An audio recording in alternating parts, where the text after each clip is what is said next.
اسلام کے غلبے کا وقت قریب آئے، جب حق کے غلبے کا وقت قریب آتا ہے، جب ظلم کے خاتمے کا وقت قریب آتا ہے، جب کفر کے کلمے کے پست ہونے کا وقت قریب آتا ہے، جب دنیا میں امن و انصاف اور کلمہ توحید کے غلبے کا وقت قریب آتا ہے، تب اللہ تعالیٰ چھٹائی کا پروسیس شروع فرماتے ہیں۔ یہ ذہن میں رکھیے گا، اس سے پہلے تک تینوں قسم کے مسلمان ملے جلے رہتے، بالکل ملے جلے، ایک گھر میں تینوں قسم کے مسلمان پائے جاتے،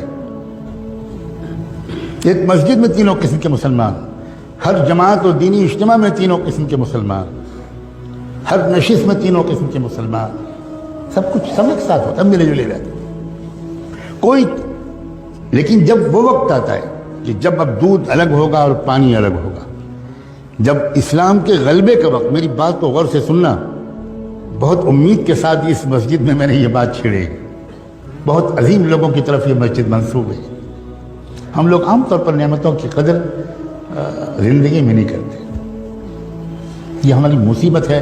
ہم کسی نعمت، کسی شخصیت کے قدر کے لیے اس کے انتقال کا انتظار کرتے ہیں۔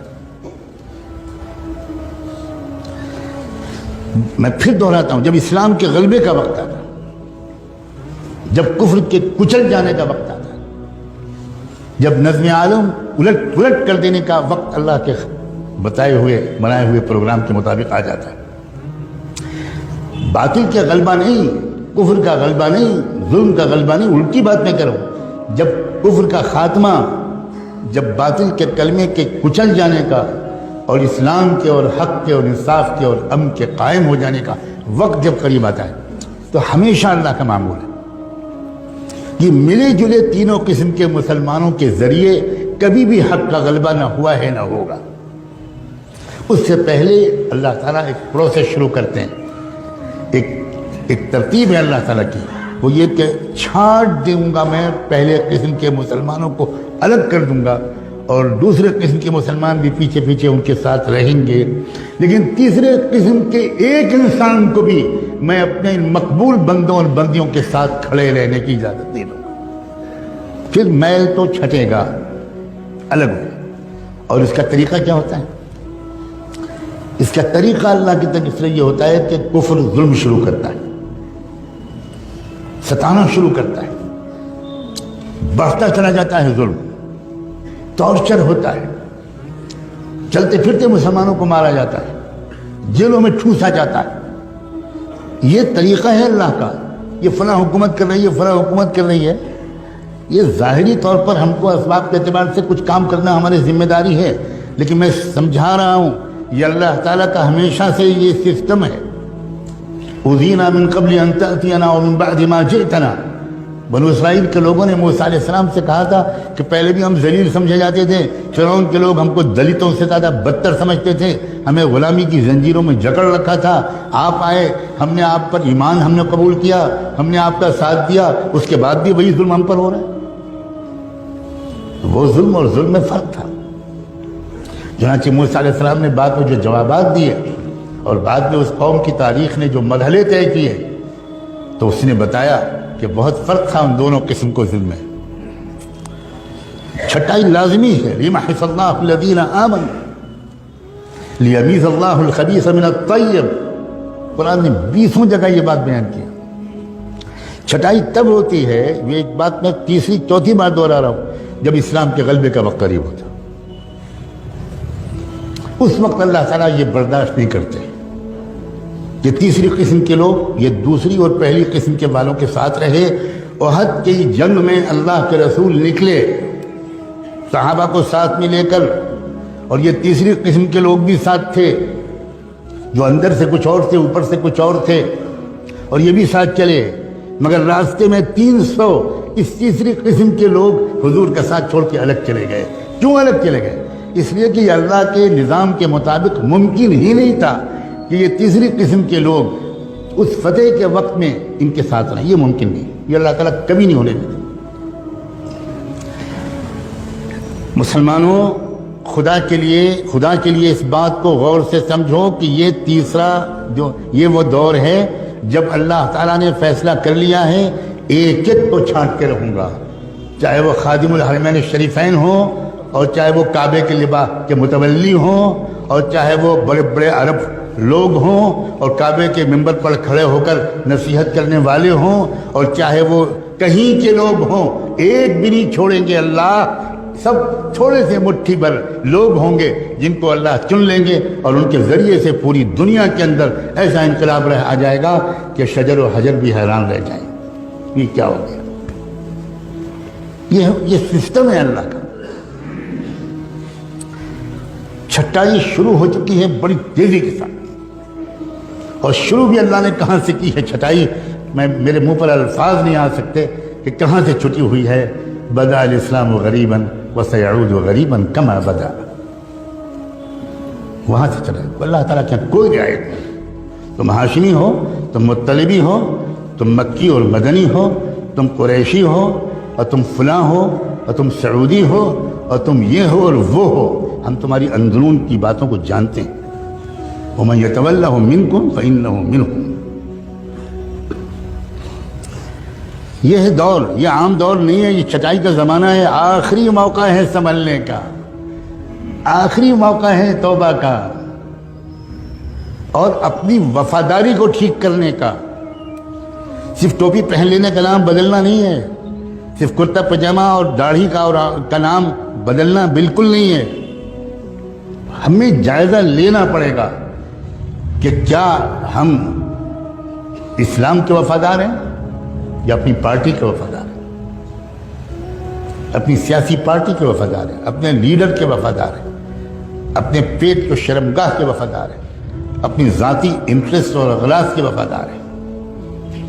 قدم قدم پر ٹکراؤ ہوگا، قدم قدم پر ٹکراؤ ہوگا۔ ایک طرف تقاضا ہوگا اسلام کی وفاداری کا، اس میں ممکن ہے تکلیفیں آئیں، بالکل آئیں گی، بالکل آئیں گی، جیل بھی آئے گی، پھانسی بھی ہوگی، سزائے موت بھی ہوگی، فقر و فاقہ بھی ہو سکتا ہے، پتہ نہیں کیا کیا ہو سکتا ہے۔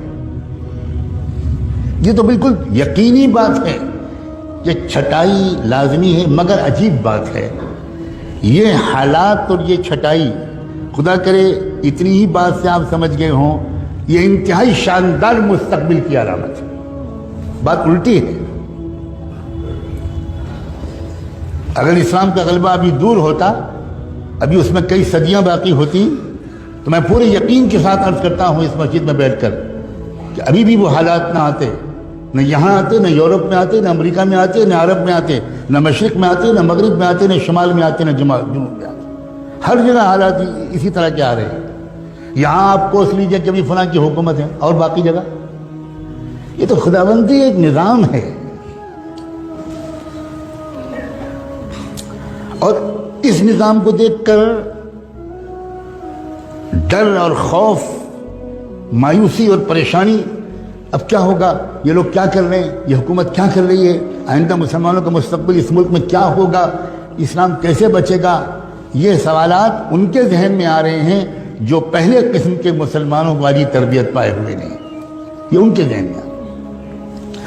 ورنہ جن کا ایمان مضبوط ہے، جن کا علم گہرا ہے، جن کی سمجھداری بہترین ہے، جو قرآن کو سمجھے ہوئے ہیں، جو اچھی صحبتیں پائے ہوئے ہیں، وہ اپنے وقت کو موبائل میں ضائع نہیں کرتے، انٹرنیٹ میں ضائع نہیں کرتے، بازاروں میں گھومنے میں ضائع نہیں کرتے، وہ سمجھداروں کے پاس بیٹھ کر سمجھداری کی باتیں سننے میں اپنا ایک ایک منٹ استعمال کرنے کی کوشش کرتے ہیں۔ ان کا بالکل الٹا خیال ہے۔ ان کا حال اس وقت کے حالات میں یہ ہے کہ ایسا لگتا ہے کہ اندھیرا بڑھ رہا ہے، جس کا مطلب یہ ہے کہ اب صبح روشن قریب ہے۔ بالکل الٹا تاثر ہے ان کا۔ ان کو فکر جانتے ہیں کس بات کی ہے؟ میں صاف کہنا چاہتا ہوں، پہلی قسم کے اس وقت جو ایمان والے ہیں ان کو فکر یہ ہے کہ میرا بھی شرکت، میری بھی اس فتح والی مہم میں ہو پائے گی کہ نہیں ہو پائے گی، یہ فکر ہے۔ فتح تو ہوگی، الا ان نصر اللہ قریب۔ اس ملک کو بھی پہچاننا مشکل ہوگا، اس کے چپے چپے سے کلمہ توحید کی آواز آئے گی۔ یہ چمن معمور ہوگا نغمہ توحید سے، یقیناً اس میں کوئی شک نہیں ہے۔ فکر جو ہے اس پہلی قسم کے لوگوں کو وہ یہ کہ میری شرکت، میری اولاد کی شرکت، میرے جگر کے ٹکڑوں کی شرکت، میرے شاگردوں کی شرکت، میرے دوستوں کی شرکت، میرے قریبی لوگوں کی شرکت اس مہم میں ہو پائے گی کہ نہیں ہوگی۔ ہم تو نہیں کان پکڑ کے نکال دیے جائیں گے، ہم تو نہیں محروم کر دیے جائیں گے کہ نہیں تم نہیں شریک ہو، تم اس قابل ہی نہیں، ہم تم کو خوب پہچانتے ہیں، ہم تم کو خوب پہچانتے ہیں۔ لا تخرجوا، کیا ہے وہ جو کہا گیا تھا ان منافقین سے،